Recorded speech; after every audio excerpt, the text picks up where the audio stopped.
Ciao tutti.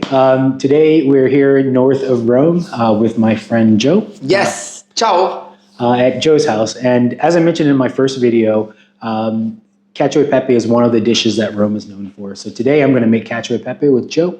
Joe's actually going to make an insalata, a caprese, Yes. caprese salad. And then I'm going to make cacio e pepe. Cacio e pepe is a very simple dish comprising cacio, which is cheese, pepe, pepinero, black pepper, and then we'll use the pasta water to help create an emulsion. And the cheese has to be Pecorino Romano. It's a sheep's milk cheese.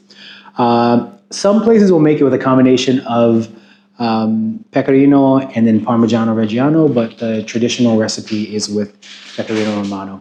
All right, so we'll get started with making the dish and I'll walk you guys through it. It's very simple. Uses the pasta water to help create an emulsion between the cheese and everything else that's going on in the dish. So in a second, we'll go to the kitchen and we'll start making the dish. All right, so we're at the stove now. So let's talk about ingredients for cacio e pepe. So as I mentioned before, Pecorino Romano is the traditional cheese used for cacio e pepe. And of course we need pepe. And today we're gonna experiment. So I've mostly used tellicherry, which is an Indian pepper for my cacio e pepe. And this is a dish I make all the time in Chicago. It's very easy to make. I made it just recently for a friend in Turin, and I used tellicherry pepper, which is an Indian pepper. But at the supermarket today, El Supermercato, I saw two other peppers, so Sarawak and then Cubebe. So these are fairly new to me. I'm going to try them and see how they work with cacio e pepe. I'll probably end up just using the tellicherry, but we'll see what flavor profiles we get from the other two. So we have our cheese, we have our pepper and cacio e pepe, and then of course we need la pasta, our pasta. And so you'll see different types of pasta used for cacio e pepe. Today we're going to use spaghetti alla chitarra. So alla chitarra. So chitarra means guitar, and it's a pasta that's made with a device that kind of looks like, imagine you had like 12 guitar strings that were across a box, and then you had a flat sheet of pasta, and then you rolled that pasta across those sheets, kind of cuts it into like cube shapes of pasta. So we'll use that. In Rome, I've typically had cacio e pepe with torrarelli, which is a very similar shape, maybe a little bigger than what we'll cook with today. So those are the ingredients, and now we'll get started with cooking. All right, so we have the water boiling. So in this little pot, I use a pot that's slightly bigger than this usually, but I don't use a lot of water when I'm making my pasta. The more water you use, the more diluted the starch is going to be, and that starch is very important. So yeah, you'll see people using like very large Dutch ovens, like full or that size of pot full of water. I don't think it's necessary. The reason you want to use a bit more water is to prevent the pasta from sticking. But even with a small pot like this, if you stir the pasta, it'll prevent sticking. So while the water, or while this is boiling, actually I'm going to turn the heat. Okay, there we go. All right, I just turned the flame off, but it's back on now. So while this is, I'm waiting for the water to boil, we will grate the cheese. So with the Pecorino Romano for cacio e pepe, you want a very fine grate on the cheese, because that cheese is essentially going to dissolve into the sauce and kind of work with the starch in the pasta water to create that creamy sauce. So you want to make it as fine as possible. So we're going to use this side of the grater here, and we'll get started. When I see people using box graters like this all the time, they have them stood up like this and they're grating, and it's very difficult. I saw a YouTube video where a chef basically had it on its side and then just would grind the cheese with the box grater on the side. It's just more stable that way, so we're going to do that right now. All right, so posso aiutarti? Sì, mi serve l'olio, me lo passi? Ok, certo. Joe just asked me for the oil. Prego. Yes, questo è olio grezzo italiano. Ma si vede, non si vabbè. Olio grezzo italiano, raw oil. Okay, grazie Joe. A little cameo from Joe there. All right, I guess so. Let's see, our Pecorino Romano. I'm gonna open this. Allora, questo Coltello.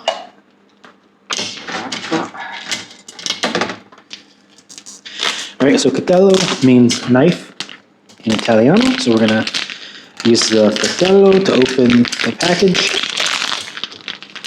And then we're gonna get grinding on the cheese. Again, we want a very fine grind on the cheese here so that that cheese very easily dissolves into our sauce. And because the cheese dissolves, you will want more than you think you probably will need. So I'm gonna probably grind almost all of this block of Pecorino Romano.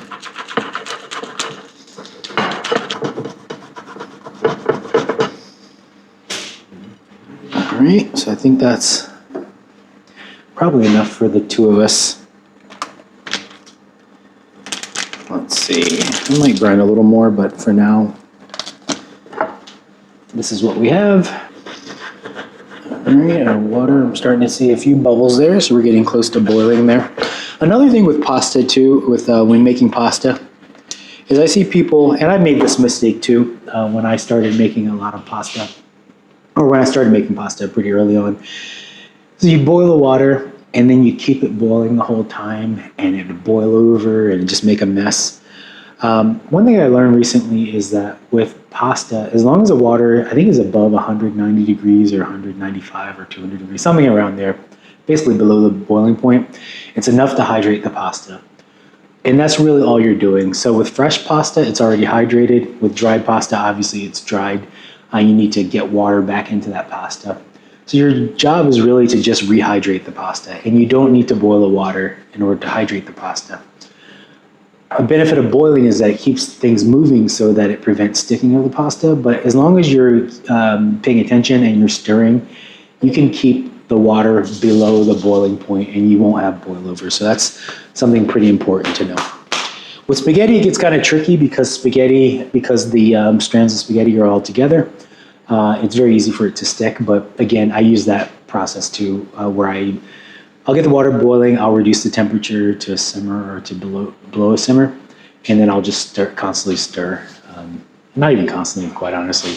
Periodically stir the pasta in order to prevent sticking. So, all right, so our water is boiling, but before I put the pasta in there, I'm going to get started with the pepe. So with the pepper. And what I'm going to do is I'm actually going to get some pepper going in a pan.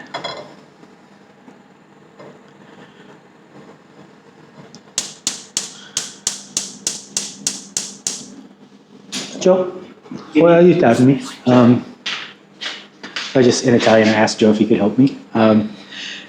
Allora, guarda, è facilissimo. Aspetta, questa non lo so se funziona. Mi pare che è questa, giusto? Questa. Aspetta, voglio vedere, intanto sono curioso. Questo dovrebbe essere così e così.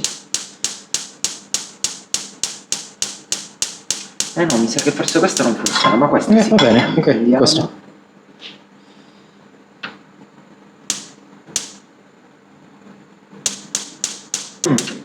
Perfetto. Okay, grazie.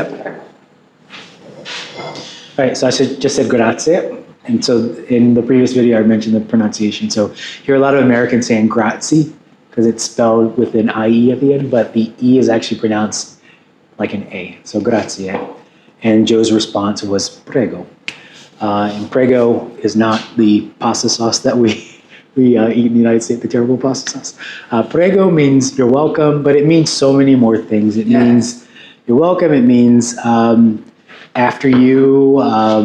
Joe has some thoughts here. But don't forget that prego means also to pray. Prego is also to pray in church. Yes, prego è anche I pray in the church. Io prego in chiesa. Okay. But in this case, it's different. Yes. But so prego means you're welcome. After you. Esatto. I've heard like, how can I help you? Like if you're in a restaurant, prego. Yeah. Other uses? That's perfect. Okay. Prego like you're welcome, or prego like I pray. Yes. Okay. Grazie, Joe. All right, so we're going to get back to cooking. So now we have our pan on the stove, And what we're going to do here is just warm up our pepper. I like to use a lot of pepper when I'm making cacio e pepe. So we're going to start with our telecherry, so our Indian telecherry pepper. And I'm just going to grind some of this in a pan. And I'll see if I can get this into the frame here. Okay.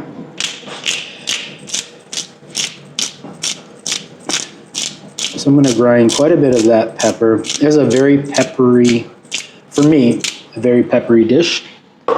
And then I'm going to get the Sarawak, which I think this pepper is from Indonesia, but I'll check and I'll add to the notes just the origin of these peppers. But I'm going to add just a little bit of this, just to experiment. I love to experiment when I'm cooking, so I'm going to experiment with just a little of this pepper.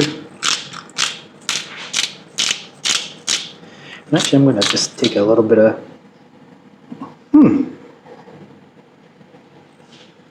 It's different than the telecherry. So just, yeah, it has a different just smell profile. It's certainly, so the telecherry pepper is a very strong pepper taste. The Sarawak just seems very aromatic and very, yeah, much more aromatic. I kind of like that. So I'll put a little bit of that in there. Oh, I need to pay attention. Actually, that flame is up way too high. Mi dispiace, Joe. Ma che è successo? Oops. Ah, tutto a posto? Sì. Sì. Okay. Just a little extra, a little extra toasted here, but it's fine.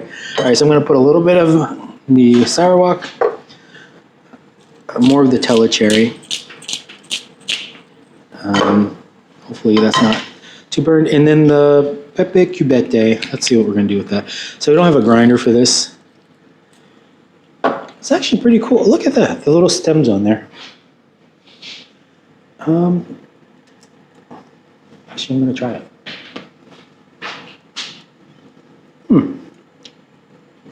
Ooh.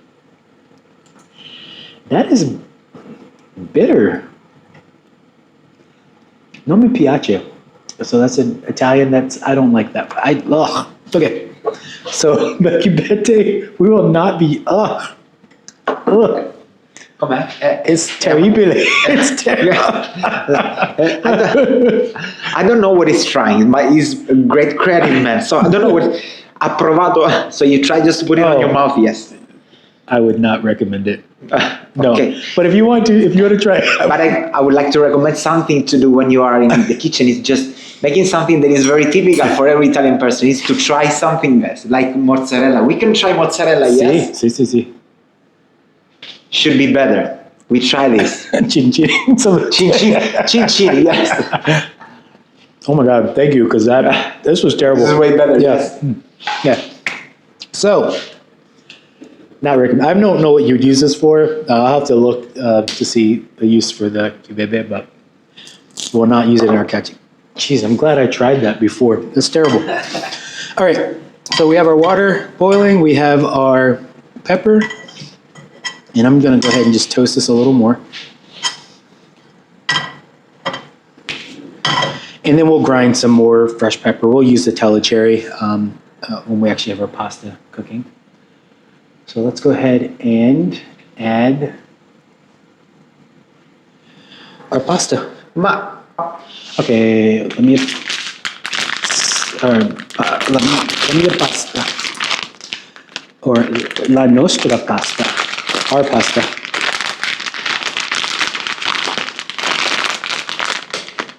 So possessives in Italian, that's always something interesting to work on too. So at first I said la mia pasta, and when something's feminine in Italian, one way of saying like pasta. So pasta, it ends with an A, it's feminine. So la pasta. And then to say my pasta is la mia pasta. But because I was talking about our pasta, ours or R in Italian is nostra. Esatto. So la nostra pasta, our pasta. So, Yeah. go ahead, Joe. There is something else that I have to say to Carl. Dobbiamo stare attenti between salt and sugar. They are very similar in my container. So Sì. I have to warn this because we could make a big mistake now. Dunque, non ricordo quale. Maybe this is the salt. Il sale. Maybe this is sugar. I will test it, of course. Okay. Il sale e lo zucchero. Be Okay. careful on this. Sì, grazie, Joe. Allora, questo mi pare che questo è... Mi raccomando, sale Ok. e sale. Questo Ok. è zucchero. All right. Sale e sale. Ok, Ma grazie. senti Carlo, gli metto un po' di sale Oh, sì, nella... Pomodori? Oh, sì. Vado? Sì, go ahead. Ok. Oh, certo.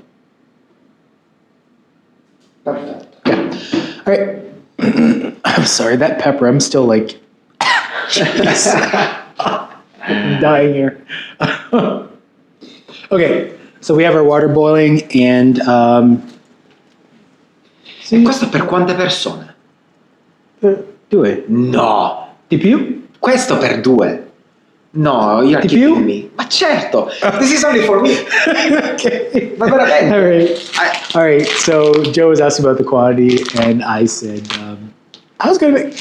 Beh, He's a growing young man here. that's... Yeah. In my opinion, that could be enough just for me. Yeah. Please, yes. May I? Guarda, Certo. just consider this. This is just like an okay. My mother told me, Joe, when you do okay, Yeah. that's just for one person. Okay, for one person. Okay. So, quindi questa per me è una. Se vuoi Okay. Va bene. Va bene. Mangi molto. Oh, okay. So questa sale. Okay. Allora, You know what? facciamo I'll yes. just do this one. Quello è il sale grosso, naturalmente. Ah. Yes, glielo puoi mettere quello, eh? Certo, yes. Okay. All right. E poi Carlo, quando vuoi, noi generalmente lo prendiamo e facciamo Lo so. abbassiamo. È la mia prima volta. No, lo so. Sometimes I feel stupid. Cazzo. Because Carl says, I know, but you know, the country you go is the habit you meet. So, but that's okay. That's And I'm perfect. burning the pepper here. I'm just making a mess. Okay. Don't worry. Okay. All right. So I told Joe, non è la mia prima volta. It's not my first time making pasta. So, ma grazie, amico mio. Prego. All right. Io confido, quindi i pomodori li metto in frigo, ok? See, I'm going to shut this off for now, and I'll do this again later. I need to redo the Ah, pepper. certo. So, Lo puoi ma aspetta, vuoi accendere questo? see, I'm going to have to... I'm afraid that questo non funziona. Maybe this No, part- no, lo so. So Ah, ok. I'm going to have, dopo troppo minuti, iniziare ancora un'altra volta, perché Ah, ok. spuccicare. Quindi tolgo, Sì. I take everything Sì, away? sì. Ah, ok, va bene. Thank you. My assistant is going to help me there. Yes. So as we were talking, I burned the pepper. So we're going to do that over. But anyways, in the meantime, enough for tempo. We're going to get our spaghetti going. So as you can see, the spaghetti is sticking out here. And this is fine. What you don't want to do is break the spaghetti in order to fit into a smaller pot. That is a big no-no in Italia. Yes, bravissimo. He knows this, bravissimo. That's like you are killing me. I prefer you kill me instead of breaking spaghetti. Please kill me, but not break spaghetti too, please. And actually, I was having dinner with a friend of mine in Arizona, and she was going to make pasta for me. And I glanced over and I saw her holding the pasta so she could get it like right in the center. And she was about to take it. I was like, no, aspetta. I don't want to know your friend. I don't want to know your friend She's at all, bella. please. No, she's bella.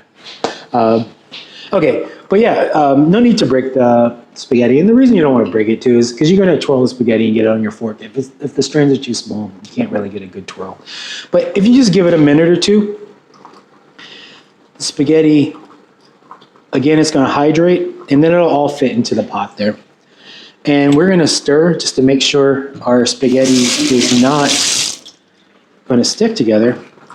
And you saw I added some salt to the water, so you want to salt your pasta water.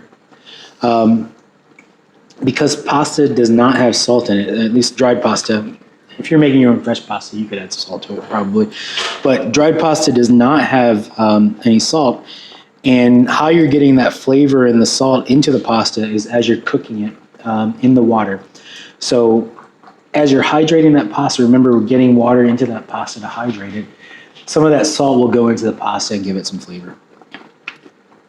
And another thing we want to make sure we do is we get our pasta al dente. So al dente means to the tooth, so we want to have a little bit of bite to it. So we're not going to completely cook the pasta, at least at this point right now. We're going to finish it off in our pot. And actually what I'm going to do, Joe, is go with this larger one here. Okay, so we're going to go with telecherry pepper.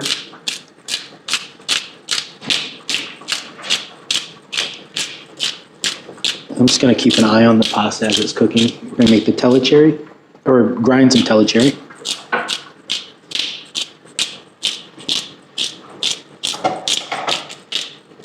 And just for a little bit of flavor complexity, we're going to add the sourdough as well. Posso dire una cosa nel frattempo? May I tell something? And of course you can cut. Sì, certo. Naturalmente, mentre Carl continua a cucinare, I just do something that in Italy we love to do. You know, it's to test. Sì, Test sì. everything. So he continue cooking. I like testing all this. Yes. Very important job there. Yeah, very important. But he choose these olives molto buone. Molto buone. Grazie, Joe. Okay, so we have our pepper.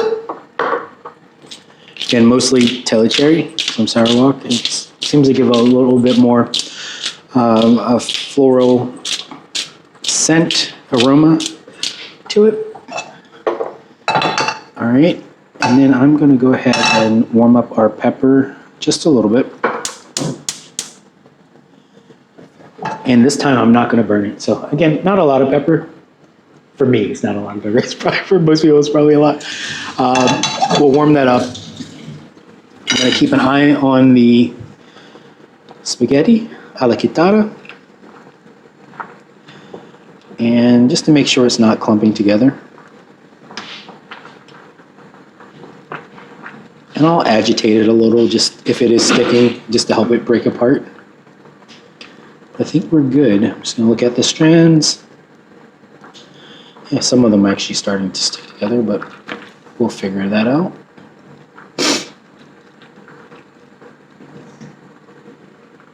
Yeah, so it's looking good. Yeah. Just initially, we want to be sure that they're all apart. And we are good. Not sure what happened there with that strand of pasta. I'll toss that out. Okay, that's looking good. I'm gonna help just warm up the pepper just a little.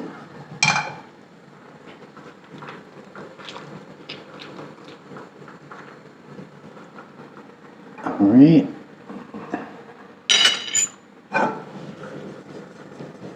And essentially what we're doing is blooming. And those of you who are into cooking, you know about blooming spices. So we're going to just warm it up a little bit to just help express some of the pepper flavor. And then I'm going to add a little bit of water to help just extract more of the pepper flavor. So I'll be back in just a second. All right. So we're back, and I'm going to just take a little bit of pasta water. Remember, the pasta water is your secret ingredient.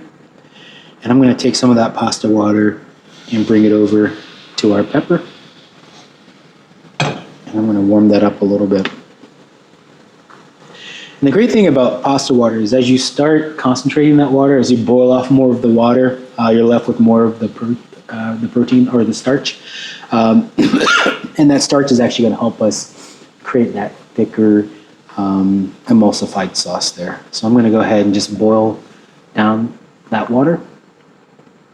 with the pepper, and we're going to extract some more of that flavor.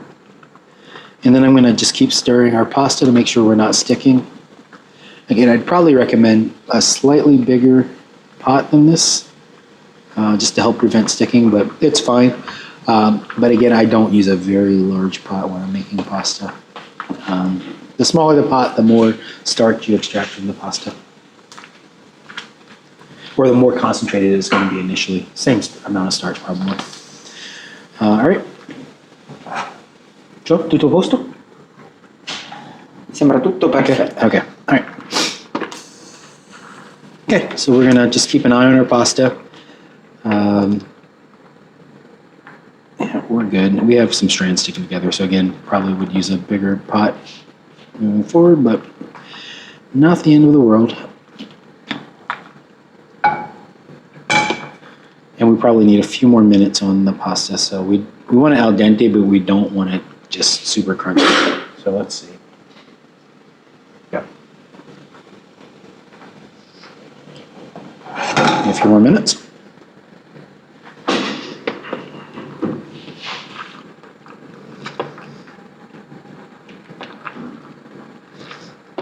And while this is cooking, there are some other popular dishes in Rome, pasta dishes.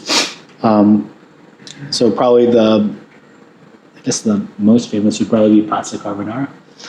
And that's an egg-based dish. And it has guanciale, which is the pig's cheek, and a few other ingredients. I don't remember. But anyways, so that's one of the dishes Rome is known for. But carbonara in the United States, you'll find that a lot of chefs will add cream to it. Again, there's not any cream used in the major 4 or 5 dishes, pasta dishes in Rome. The creaminess you get is from the starch in the pasta water. All right, so I think our pasta is looking pretty good. Try to small these pieces here. All right. Because the pan is so small, I think we might have actually burnt a few pieces of pasta, but again, tutto bene. Ah, ma sai che cosa? Se vuoi, Carlo, io generalmente uso questo. Okay. Ti potrebbe venire meglio Okay. utilizzare questo. Se Okay. vuoi. Can you wash it off for me? Yes. Grazie. My assistant. Come si dice assistant in italiano? Assistente. Assistente. Io sono il tuo assistente. Grazie mille, amico mio. Aspetta un attimo, vediamo di cosa. Così. Vabbè, dica. Okay, grazie. And Okay. Carl teach me to say something very important. To know the right pronunciation, to say I am honored. It's not I am honored, Right. but as I was his Italian teacher, now he's my English teacher. So Right. it's I am honored. I'm honored. Perfetto. Yes? Perfetto, Joe. So, come un A as opposed to Yes. H-O. Esatto. Pronounce it. Ah, So not honored. honored, I'm honored. Yeah. I'm honored. Perfetto. Complimenti. All right. So, I think the pasta è pronta, penso. Let's see. All right, so it's almost ready, so quasi pronta. All right, so we're actually gonna finish it off in the sauce. So we're gonna do now, just take our pasta out and move it over to our pepper water.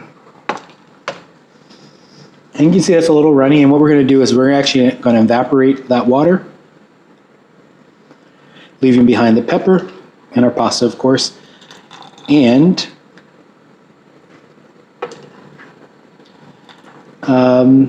and the starch. I think we're good there. So we have all our pasta here.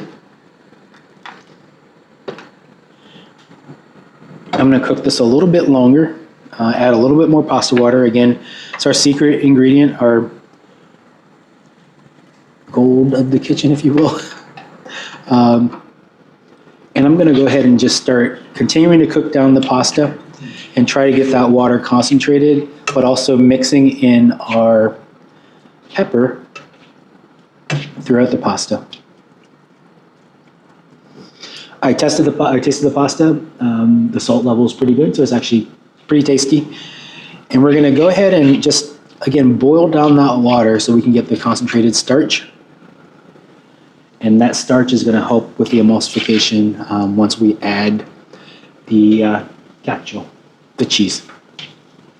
And something that's very important to note when you're making the cheese, or when you're adding the cheese, is you don't want the pasta to be very hot. So I was at a very fancy Italian restaurant in my neighborhood in Chicago, in River North, and it's supposed to be a really good Italian restaurant, and I ordered cacio e pepe, and it came out very clumpy. And what likely happened is either they left it sitting for too long, and then the cheese started to congeal, or what is most likely that happened is that the chef didn't know good technique. So it's a very simple dish, but as you'll find with a lot of dishes in Italy, technique really matters. So if you're making a Neapolitan pizza, very simple dish, just the pasta dough, tomato sauce, mozzarella, and basil. But if you don't get the technique wrong or right, the dish is just going to be completely wrong. So what we're going to do here with our cacio e pepe is we're going to just boil down that water to get the starch concentrated just a little more. And then after that, we're going to shut off the flame, or turn off the heat, and we're going to let the pasta cool down just a little bit. So when you see clumpy cacio e pepe, it's likely because the chef added the Pecorino Romano when the pasta was too hot. And it just caused a reaction with the cheese and caused it to clump up. But if you wait just a few seconds for the pasta to cool down, and you add the cheese, and you want to keep mixing it as you're adding the cheese, and you'll see that sauce just start to be created. If you see that all right, I'm going to go ahead and shut off our flame now. I think we have a good amount of concentrated starch there. If you see that your sauce is getting too thick, again, remember that the pasta water is our important ingredient here. I'd probably say other than the cheese, our most important ingredient, or the pasta. Actually, no, they're all important. But yeah, we want to make, so this is where our pasta is right now. You can see a little specks of pepper in there. And then you can see just a little bit of that concentrated pasta water. That's exactly what we want. And we're going to go ahead and just let this cool down for a little bit. I'm going to swap positions of these so you can see what I'm doing a little better. And you can see the steam still coming off, so I'm going to let that rest just a little bit to cool off. Meanwhile, again, it's cacio e pepe. For me, you can never have too much pepper, so I'm going to add a little bit of pepper to our pecorino cheese. Joe, spero che ti piace Pepe, perché molto... Mi piace, mi piace. Okay. E io sento anche un buon odore. So it smells good. Okay, perfect. Grazie. All right, so I just said to him in Italian, Joe, I hope that you like pepper, because there's a lot. All right, so let's add a little bit of pepper to our pecorino cheese here. Again, I'm going to let this cool down, and by stirring it, it helps a little bit of the heat to escape. And again, we have a little bit of liquid in there, and I'm going to get ready to start adding our pepper. And again, as I mentioned, one of the techniques, or one of the reasons you'll see that clumpy cacio e pepe is because after it's made, for whatever reason, maybe the kitchen just left it sitting, waiting for the waiter to pick it up. But the longer it waits, the more likely it is that the cheese is going to end up clumping, or the sauce is going to end up clumping. So I think we're good here. And what I'm going to start doing now is adding our pecorino just little by little. So I'm going to sprinkle some over the top. And then I'm just going to start mixing that in.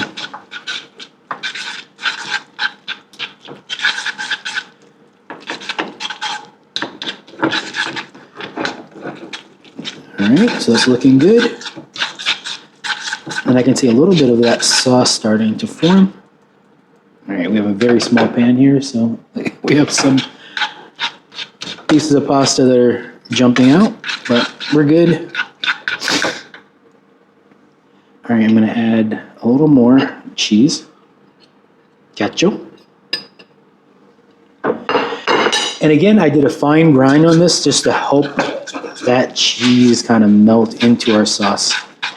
And it's getting a little thick, so actually, Joe, while you're here, would you mind adding just a little bit more pasta water? Ok, allora, va bene così? Sì, grazie. Grazie, perfetto. Ok, Ancora. va bene così, grazie. Okay, so it was getting a little thick, so what I did is added a scoop of pasta water. And see, sugo. And we can see the sauce being created. And you want to keep stirring. And you can hear kind of how it's sloshing around. And that is a good sign. So it's a good sign that you're creating this emulsified sauce. We have more cheese, so we're going to add some more cheese, and then we're going to add some more pasta water. So, Joe, puoi aiutarmi? Sì, che cosa ti serve? Sì, Ancora acqua? Sì, aspetta un attimo. Okay. So again, I added some cheese, so it's thickening up. And I want a bit of a runny sauce because it's going to tighten up. So go ahead and... È ben cremosa. Sì. Okay. Vado? Adesso? Sì. And we call this in italiano cooking water, acqua di cottura. Ok, di più. Yes. Ecco. Sì. Grazie. Ok. Va bene? Va bene. Okay, so that's probably... Yeah, good. So we have a very creamy sauce there. And the more I mix it up, the more we're creating that emulsion. And it just gives you a very creamy cacio e pepe sauce. And I just absolutely love that.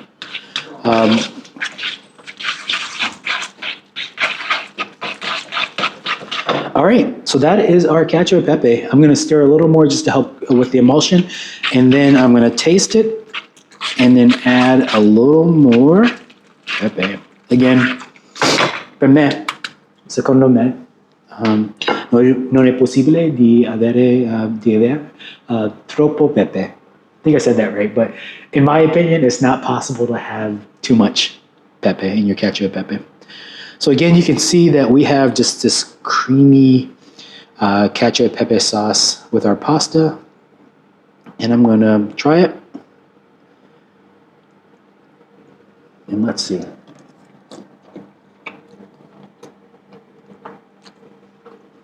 My twirl there was terrible, but buonissima.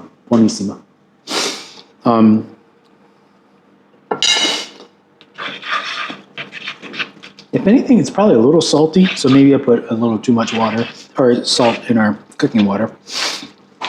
But we'll see what Joe has to say. I won't tell him.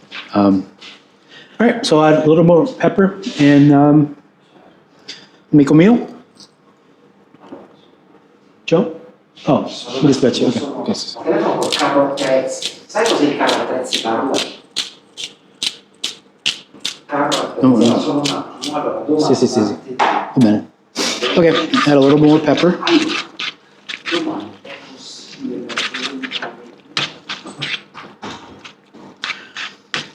Okay, la pasta.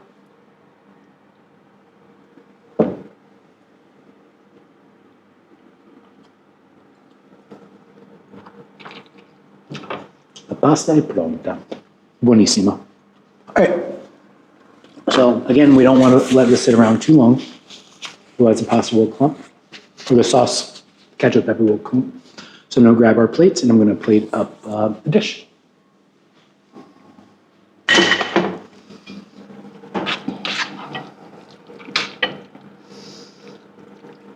So when I'm home in Chicago, you'll see some Italian chefs, when they're cooking pasta, they have they're basically like long tweezers in a way. So I have those at home. A little fancy, but what I'll do now is just grab some of our cacio e pepe here. You can see just that creamy sauce, and the pepper there.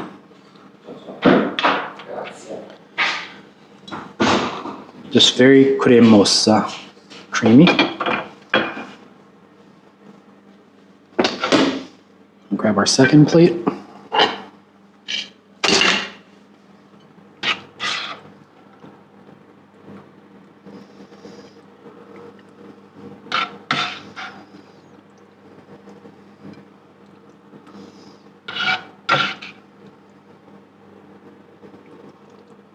Okay.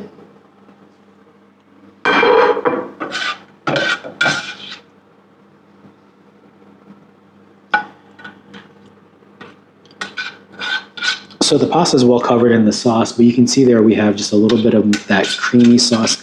And again, we've not added cream. That's just the emulsion using the Pecorino Romano cheese and then the pasta water. Again, pasta water is our friend here. So I'm just going to pour a little bit of that sauce over the pasta.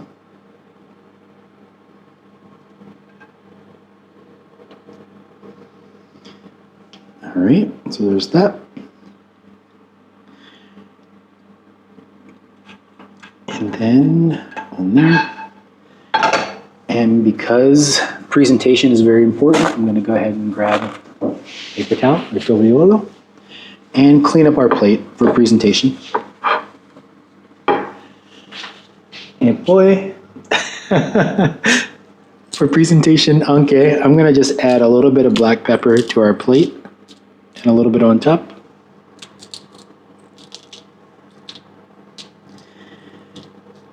E la pasta è pronta. Mi sembra veramente un ottimo lavoro. Complimenti. Grazie, amico mio. Grazie. Ok, sei pronto? E adesso andiamo a mangiare. Sono pronto. Ok. And here we go. Cacio e Pepe fatto a casa. Esatto, fatto a casa del mio amico Carl. Sì. Ok. Ciao. In our next video, so this is for lunch today. Our next video will be for dinner. And for dinner, we're going to make pasta al pomodoro. And that's pasta with tomato sauce.